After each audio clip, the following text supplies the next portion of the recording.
Astaghfirullahaladzim, astaghfirullahaladzim, astaghfirullahaladzim. La ilaha illallah wal hayyul qayyum wa atubu ilaih. Bismillahirrahmanirrahim. Assalamualaikum warahmatullahi wabarakatuh. Bismillahirrahmanirrahim. Bismillah walhamdulillah. Wassalatu wassalamu ala rasulillah Sayyidina wa maulana Muhammad ibn Abdillah wa ala alihi wa ashabihi wa mawalah. La hawla wa la quwwata illa billahil aliyyil azim. Ya ayyuhal hadirun wal mustami'un wal muhtaramun rahimakumullah. Wal hadirat wal mustami'at wal muhtaramat rahimakumullah. Jamaah Masjid Asy-Syifa yang dirahmati oleh Allah Subhanahu wa taala. Hadirin hadirat yang dirahmati oleh Allah Subhanahu wa taala. Yang kami hormati ketua masjid, sekretaris dan para najib masjid, dan juga yang sama-sama kita banggakan jamaah Masjid Asy-Syifa, calon-calon penghuni surganya Allah Subhanahu wa taala. Bulan puasa, nah ini momen yang sangat tepat untuk meraih ketakwaan. Nah, makanya tadi disebutkan bahwa Ramadan adalah momentum untuk kita meraih yang namanya takwa. Ada beberapa cara untuk meraih ketakwaan tersebut. Banyak caranya lah. Yang pertama, yang jelas itu saum atau siam, yaitu puasa. Nah, puasa yang dimaksudkan ini adalah puasa yang sempurna atau puasa yang berkualitas. Nah, karena puasa yang berkualitas di sini puasa yang betul-betul Allah Subhanahu wa taala itu menerima akan puasanya. Nah, karena Rasulullah sallallahu alaihi wasallam beliau bersabda, "Kam min shaimin," kata beliau, "laisa lahu min siyamin ilal ju' wal 'atas," kata Rasulullah. Banyak kata Rasul.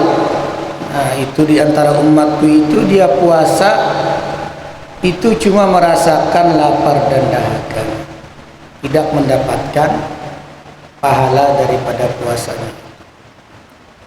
Nah, makanya puasa ini itu ada 3 tingkatan lah. Nah, ada puasanya orang awam atau umum. Nah, dia puasa cuma menahan lapar dan dahaga tadi. Cuma perutnya yang puasa, tapi dia masih melakukan maksiat kepada Allah. Nah, itu puasa orang awam. Nah, dia tetap menggibah, tetap berdusta, tetap memfitnah dan melakukan maksiat-maksiat yang lain. Nah, ini puasanya orang awam tadi. Nah, ini sah secara syariatnya, karena dia memang tidak makan dan tidak minum serta meninggalkan yang membatalkan puasa, sah. Nah, tetapi kalau ditinjau dari segi kualitas puasanya, nah ini bisa pahalanya bisa hilang, bahkan habis kalau kita mengaitkan dengan sabda Rasulullah tadi. Banyak kata Rasulullah kan yang puasa tadi cuma menahan lapar dan dahaga tidak mendapatkan apa-apa. Ya tadi karena dia tetap menggibah. Nah, jadi gibah ini betul-betul mengurangi pahala puasa, bahkan menghabiskan pahala orang yang berpuasa. Kejelekan gibah ini sangat besar lah. Dalam suatu riwayat atau kisah hikmah, yaitu ada seorang ulama. Nah, seorang ulama ini duduk dengan orang lain. Nah, duduk betatai lah. Nah, terus di sampingnya bekesahan, menggibah. Nah, anulah ya. Macam-macam aja lah. Yang ulama tadi duduk aja sidin. Kada berpandai apa-apa, kada menyahuti orang menggibah tadi, sidin berdiam aja. Kada membujurakan, kada menyahuti, kada berdiam aja sidin. Tapi sidin tetap di tempat orang yang menggibah tadi, kada berjauh. Nah, lalu singkat cerita, malam pun tiba, lalu tidur beliau kan. Nah, ketika beliau tidur, lalu dimimpii beliau. Nah, dimimpii disuruh beliau untuk memakan bangkai babi. Nah, terus ketika itu sidin kada mau. Nah, lalu dipaksa beliau untuk memakan bangkai babi tadi, si ulama tadi. Nah, lalu akhirnya dimakankanlah bangkai babi tadi ke mulut seorang ulama tadi. Nah, lalu terbangun seorang ulama tadi, menggatarkan sidin takutan. Nah, keesokan harinya lalu sidin takuni lawan kekawanan sidin yang orang alim juga lah dibaca. Nah, pas ditakuni kenapa jadi aku sampai mimpi ke itu, nah mimpi disuruh orang memakan babi tadi, bangkainya pulang. Nah, habis itu lalu dijawab oleh salah satu ulama tadi kan.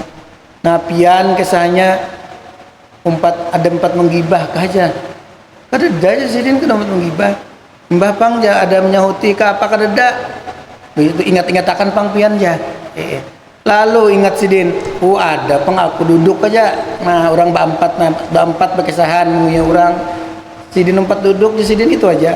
Yang lainnya kan cerocos, nah ini anu aja. Sidin kada empat. Oh, itu kalinya yang itu tuh. Oh, iya ja.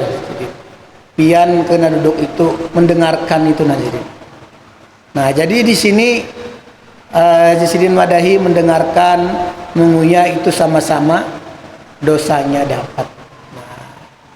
Nah, makanya tadi sidin, lalu sidin pas tahu ke itu, nah lalu sidin kada lagi. Baik itu mengunyah kada mungkin sidin, cuma sidin kada mau lagi di tempat majlis-majlis yang isinya itu, maksudnya di tempat orang-orang yang isinya itu mengunyah orang sidin.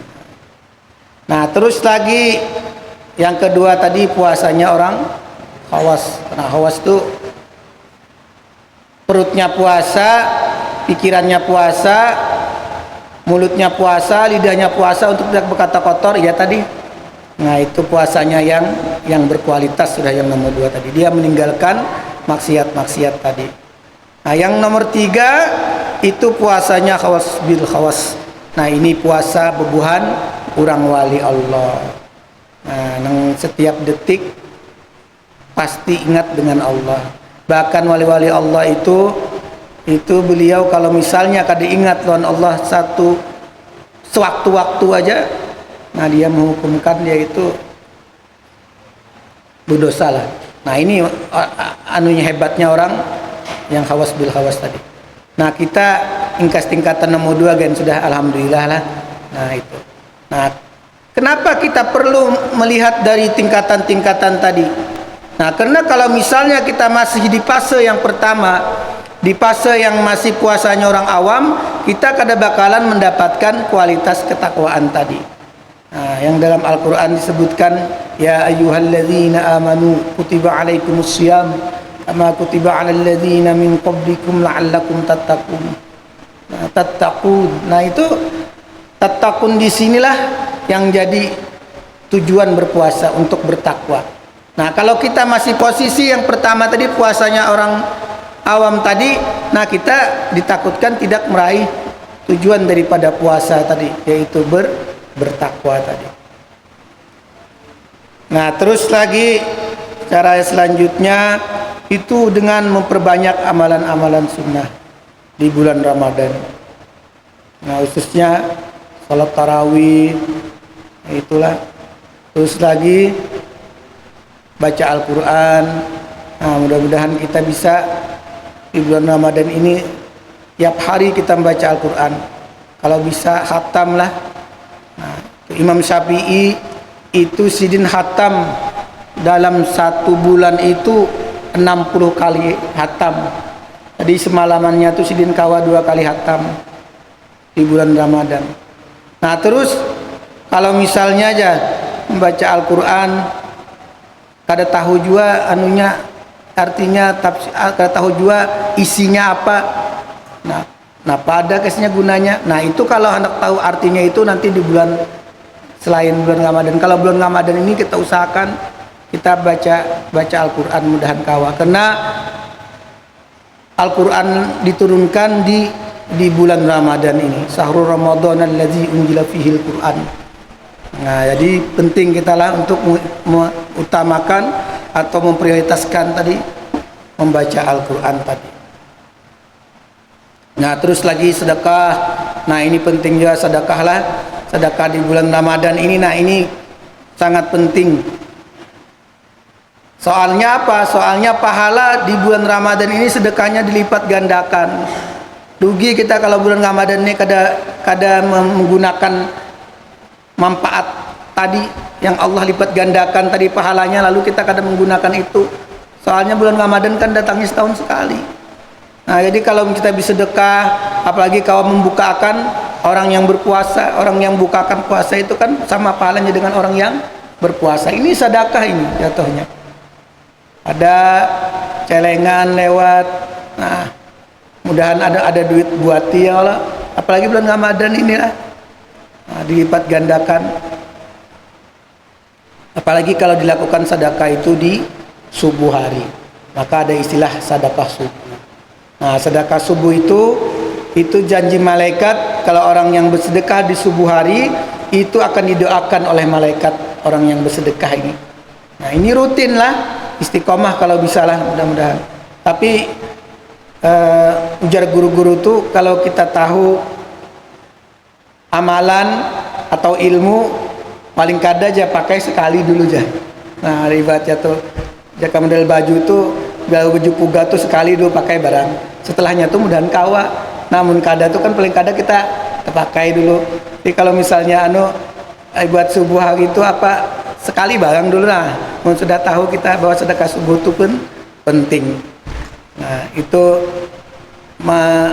kalau orang yang bersedekah subuh itu menghalau, mengiau rezeki-rezeki hidup kita barokah dan kayak itu. Nah itu sedekah subuh. Nah mungkin itu saja dulu lah yang bisa ulun sampaikan. Mudah-mudahan ada manfaatnya dan mudah-mudahan di bulan Ramadan ini puasa kita diterima oleh Allah Subhanahu wa taala dan kita bisa diringankan oleh Allah Subhanahu wa taala untuk melakukan amalan-amalan sunnah, terutama salat tarawih dan baca Al-Qur'an dan lain-lainnya. Mungkin ini saja yang bisa ulun sampaikan. Wallahul muwaffiq ila aqwamit thoriq. Assalamualaikum warahmatullahi wabarakatuh.